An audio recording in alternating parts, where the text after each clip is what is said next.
ആദ്യം ഭൂരിപക്ഷം കിട്ടണം, രണ്ടാമത് മുഖ്യമന്ത്രിയെ തീരുമാനിക്കേണ്ട ഹൈക്കമാൻഡാണ്. അപ്പോൾ അതിലൊന്നും ഒരു തർക്കവും പാർട്ടിക്കകത്തില്ല. മുഖ്യമന്ത്രി പദത്തിലേക്ക് എത്തണമെന്നുവരികിൽ ഭൂരിപക്ഷം ഉറപ്പിക്കുക എന്നുള്ളതാണ് വേണ്ടത്. ഇപ്പം എല്ലാവരും കൂടി ചെയ്യേണ്ട ഈ കാലഘട്ടത്തിൻ്റെ പൊതു ആവശ്യം ഭൂരിപക്ഷം കിട്ടിക്കഴിഞ്ഞാൽ പാർട്ടി നേതാവിനെ ഹൈക്കമാൻഡ് തീരുമാനിക്കും, MLA-മാരുടെ അഭിപ്രായം ചോദിച്ചു. അതല്ലാതെ ഇപ്പോഴും ആരും മുഖ്യമന്ത്രിമാരല്ല. ആദ്യം ഭൂരിപക്ഷം കിട്ടണം, രണ്ടാമത് മുഖ്യമന്ത്രിയെ തീരുമാനിക്കേണ്ട ഹൈക്കമാൻഡാണ്. അപ്പോൾ അതിലൊന്നും ഒരു തർക്കവും പാർട്ടിക്കകത്തില്ല. ഞങ്ങളുടെ ഒരു അജണ്ട എന്ന് പറയുന്നത് ഭൂരിപക്ഷം കിട്ടുക എന്നുള്ളതാണ്. അതിൻ്റെ വർക്കാണ് ഇപ്പോൾ നടത്തുന്നത്. പ്രതിപക്ഷ നേതാവിന് എന്തെങ്കിലും കുഴപ്പമുണ്ടെങ്കിൽ ഞങ്ങൾ പാർട്ടി വേദിയിൽ സംസാരിച്ച് തീർത്തോളാം.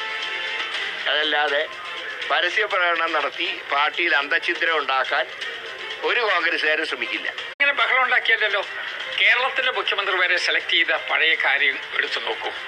എവിടെയെങ്കിലും ആൾബഹളം ഉണ്ടാക്കിയും നമ്മൾ പൊതുയോഗം നടത്തിയാണോ?